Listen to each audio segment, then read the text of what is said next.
তোর বউ আজকে এক পাতিল ভাত ময়লার বালতিতে ফালাইছে। তোর কষ্টের টাকার কোনো দামই নাই তার কাছে।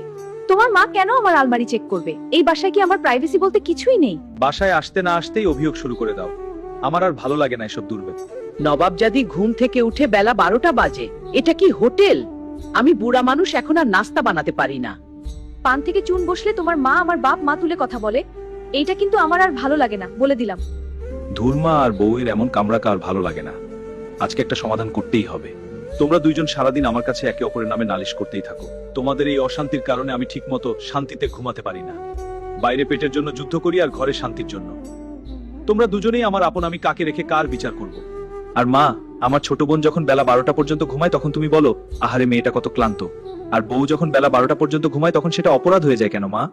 তোমার সংসার করার অভিজ্ঞতা 40 বছরের আর ওর মাত্র 2 বছরের। ও তো কোনো কিছুই তোমার মতো পারবে না। তুমি বিচারক না হয়ে শিক্ষক হও। আর হ্যাঁ মা, তুমি এটা মনে রাখবে, তুমি হলে বাড়ির ছাদ, আর ছাদ যদি দেওয়ালকে আঘাত করে তাহলে সে বাড়িটা আর টিকে না। তুমি ছেলের বউকে কেন নিজের মেয়ের মতো দেখো না মা? আর তুমিও শোনো, মা যদি তোমার আলমারি চেক করেই থাকে তাহলে ভাববে সে তার মেয়ের আলমারি চেক করছে। তোমার মা যদি তোমাকে বোকা দেয় তাহলে কি তুমি লাগেজ গুছিয়ে কোথাও চলে যাও, নাকি 2 মিনিট পর আবার সব ভুলে কথা বলো? শাশুড়িকে মা ভাবতে শেখো। আমাদের সন্তান বড় হচ্ছে, তুমি মায়ের সাথে যা করছো কিন্তু সব দেখছে। প্রকৃতি কিন্তু সব ঘুরিয়ে দেয়। মুরব্বীদের কথা নিম পাতার মতো তিতা হয়, কিন্তু সেটাই সংসারকে রক্ষা করে। বৌমা, আমার বয়স হয়েছে তাই মাথা ঠিক থাকে না, মাঝে মাঝে ভুলভাল বলে ফেলি। তুমি কিছু মনে করো না মা। না মা, আপনি আমাকে শাসন করবেন, বকবেন, আবার আদরও করবেন। আমাকে মাফ করে দিন মা, আমি আপনাকে ভুল বুঝেছিলাম।